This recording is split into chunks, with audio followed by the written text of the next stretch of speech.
Whenever we finish a project, we do a lot of soul searching. A lot of reference got kicked around. The Seven Samurai, the Magnificent Seven. We talked very early on about showing off a more human approach to Spartans. We definitely focused on trying to go back to sort of the core of what made Halo CE, the Combat Evolved, the sort of phenomenon that it is. I remember my first time playing Halo, and I was in that first level, and after winding through these technical corridors, fighting aliens, and then I step out into this world, and it just opens up in front of me, and it's beautiful and alien and huge. That was a sort of seminal moment for me, and I think that's part of what we want to capture in Reach. Something that was core to the game at the beginning was that sense of wonder and exploration. We started with a series of events. We basically set out like, okay, from this date on Reach to this date, we built a military campaign. We all had a desire to really flesh out the backstory of what happened prior to Master Chief and Cortana even entering the picture. We knew there were other Spartans, and it just seemed like such a rich area to tell a character-driven story with new characters. We wanted this team to feel like a Delta Force type team that are usually a smaller number. Why are we not seeing explosives residue? This particular team, Noble Team, they've survived by staying together. You're Noble Six, you're a replacement for a Spartan that's died. You're experiencing this story, boots in the mud. We looked at the story of Reach, and it was obviously a more intimate, character-driven story. We really needed the attention to real-world detail, trying to make these characters' faces really feel like believable. We started everything over from scratch, came up with a whole new rig for how we animate faces and also how we approach like texturing them, modeling them, everything, and just put a lot more time. Difference about a couple million polygons. We absolutely want Reach to tell a human story, and that's going to require us to invest significantly into higher fidelity models, much more open environments, larger numbers of AI than ever before in a Halo game.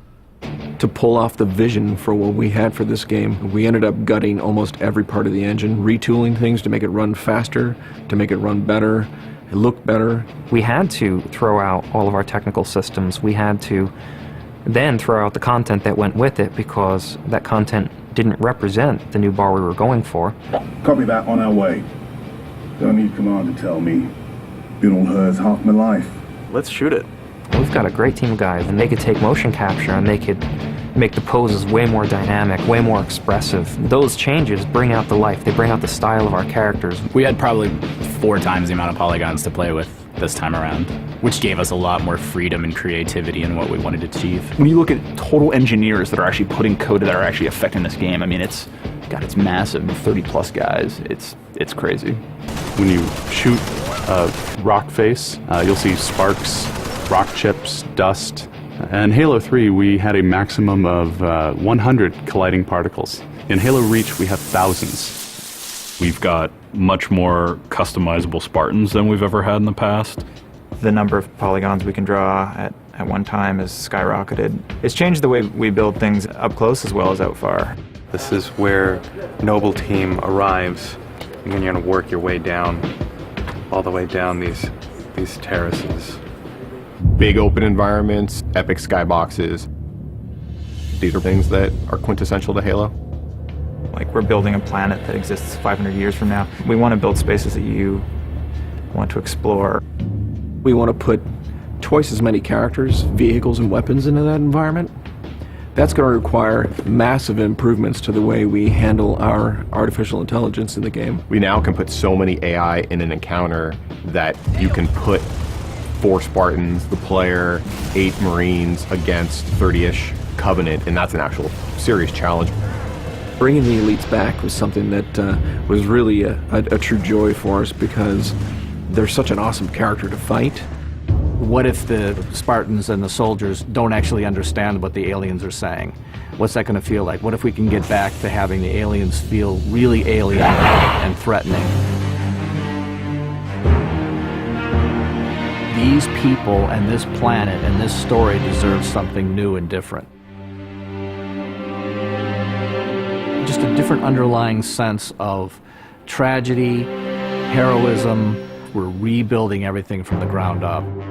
You have to walk this very fine balance. We want to add new things, but we don't want to rough up anybody's baby. I mean, that's the whole thing about the crazy sausage that is Bungie's Halo Reach ODST universe, is that we've sort of developed this gameplay that every person sort of has the different things about it that they like, and I still think that we still struggle to figure out exactly what, like what can we add or remove without pissing off certain people in the population. We looked at the Halo 3 assault rifle, and it really does feel kind of dated. It fit the tech then, but now we have all of these new polygons to play with. We went to a lot of trouble to sort of ground the weapons and the vehicles more in this sort of more real, more gritty world.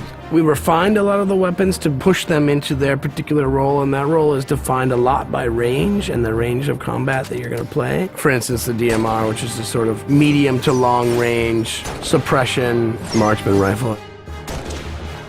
It's going to be a sandbox game. It's not going to be a carefully scripted game where every movement of the AI is controlled by a mission designer. It's much broader than that. It allows the player to deal with encounters in their own specific way. There's definitely going to be offhand grenade throwing. There's definitely going to be vehicles.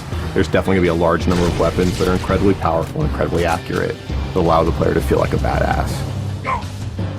Now, if you melee him in the back of the head like you really mean it, you're holding down on the button, and you will launch into this more elaborate animation sequence. It's going to be a very different campaign experience for people overall. We're doing stuff in the campaign that people absolutely won't expect from a Halo game. Bigger battles. Brand new cast of characters. An incredibly ambitious game. Every neuron in my head is firing with just reach, reach, reach. We knew from the beginning what the end was going to be. This is the definitive Halo made by the people who created Halo.